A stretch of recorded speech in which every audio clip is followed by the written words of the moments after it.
भिट्टी जगह के नाम है और भगवती धाम की विशेषता जो स्व अंकुरित है माँ भगवती के स्थान और एहिठाम जे उपस्थित छथि हमरा सबके लेल संभवतः लहर चैनल के माध्यम से अपरिचित नहीं छथि, गार्जियन छथि हमरा सबके बीच में छथि।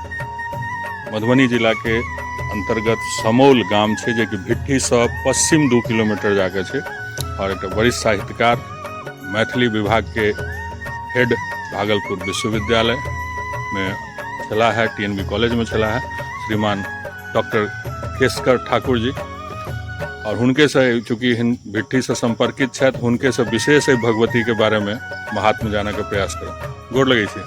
खूब दीर्घायु की छै स्थान के महात्म?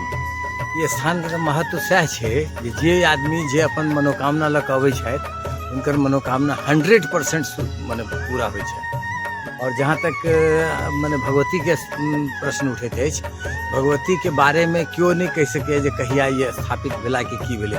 ई हमसब जखन से होश भेल है तहिया से हमसब यह सुनैत एलियै जे अंकुरित भगवती छथिन और जे हिनकर बनावट छनि जे स्थापित छथिन ताहिसँ अहाँके ज्ञात भऽ जायत देखला पर दर्शन केला पर जे भगवती केना अंकुरित भेल छथिन। और ततेक व्यवस्था एहिठाम कयल गेल छै जे अहाँके कहि नहीं सकै छी। बहुत दूर दूर से लोग सब अबैया और भगवती के उपासना करिए। नवरात्रा का दुर्गा पूजा के टाइम में नवरात्रा के 9 दिन एहिठाम काफ़ी पैघ मेला लगे छै।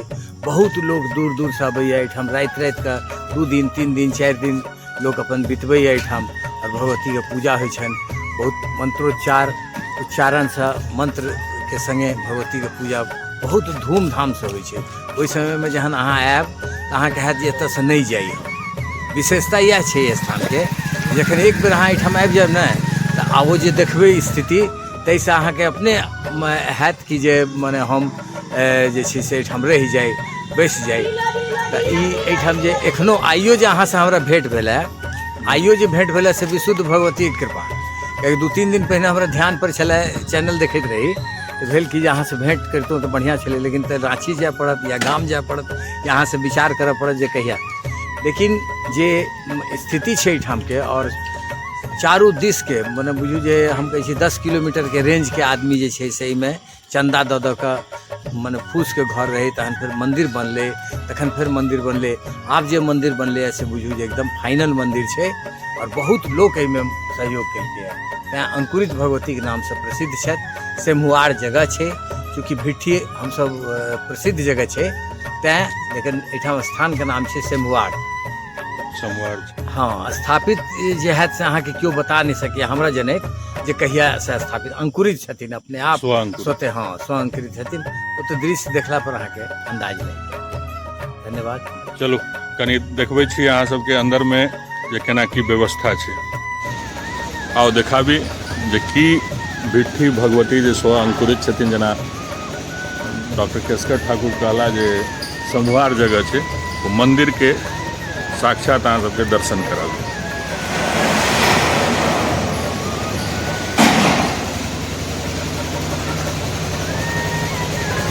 जेना ई प्रवेश द्वार छै जेठाम लिखल छै श्री श्री 108 स्व अंकुरित भगवती।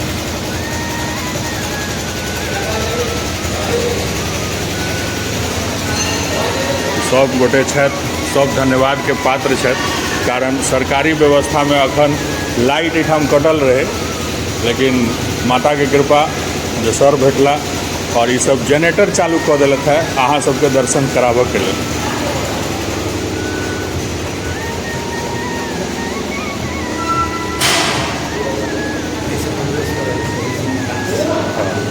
ई जहाँ सर बता रहल छथिन एहि काजसँ समय अनुसार जखन लोक सब एहिठाम अबै छथिन तऽ एहि दने प्रवेश भेलै और एहि दने निकासी छै, और जखन पूजा पाठ होइत रहै छै तऽ ई सब देख रहल छियै।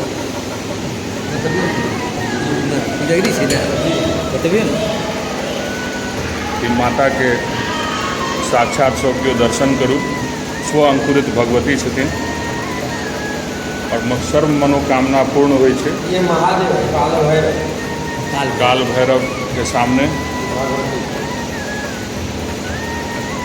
जखन बहुत भीड़ लागि जाइ छै ई गेट बंद कऽ देल जाइ छै आ एकटा दूटा तीनटा अर्घा लागल रहै छै। तीन कहाँ छै देखलिए हैया देखलिए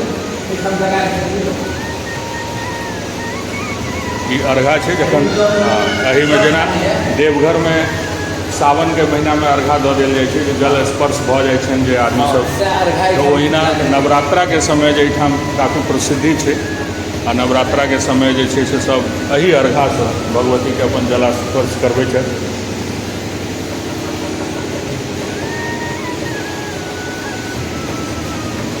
अब हमरा सामनेमे छथि एहिठाम सेवा भगवतीके कऽ रहल छथिन, हिनकेसँ हिनकर परिचय और काज की होइ छै एहिठाम से कनी जानकारी लेब। की नाम भेल अपनेके? नम्मल पंडित राजू शास्त्री। हमें तो सेवा करै छी भगवती के पूजा की। कहियासँ कऽ रहल छी?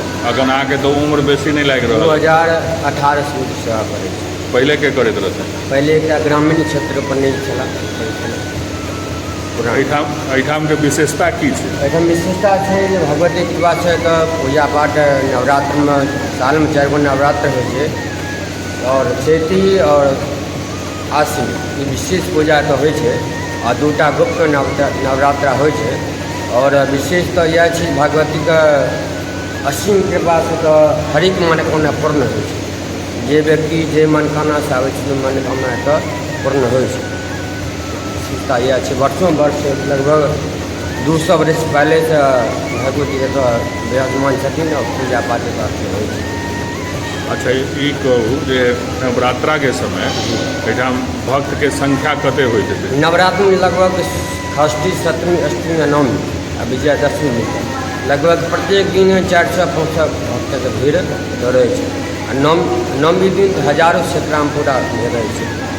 आ बलि प्रदान के सेहो प्रथा छै? एतऽ सप्तमी अष्टमी नवमी तीनों दिन मिला कऽ बलि प्रदान करीब 1000 से ऊपर होइ छै बलि प्रदान।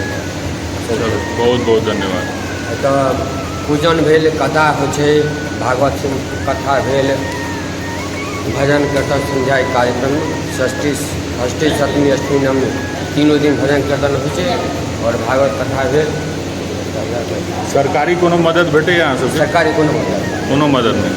सरकारी चलू सरकारों से अनुरोध करबै चैनल के माध्यम से, लहर के माध्यम से एहि पर ध्यान दियो जे कि एहिठाम के जे स्थानीय विधायक छथि ओ राष्ट्रीय जनता दल के विधायक छथि, हुनको से आग्रह करबनि जे अहाँके क्षेत्र में ई चीज छै और सांसद सेहो सब छथि ओ एकटा अपने सब गोटे से आग्रह जे कि देखबै ई चैनल के माध्यम से एहि भगवती स्थान पर कनी अपने सब विशेष ध्यान दियो धीरे धीरे ई क्षेत्र माँ भगवती के कृपा से आगाँ बढ़े।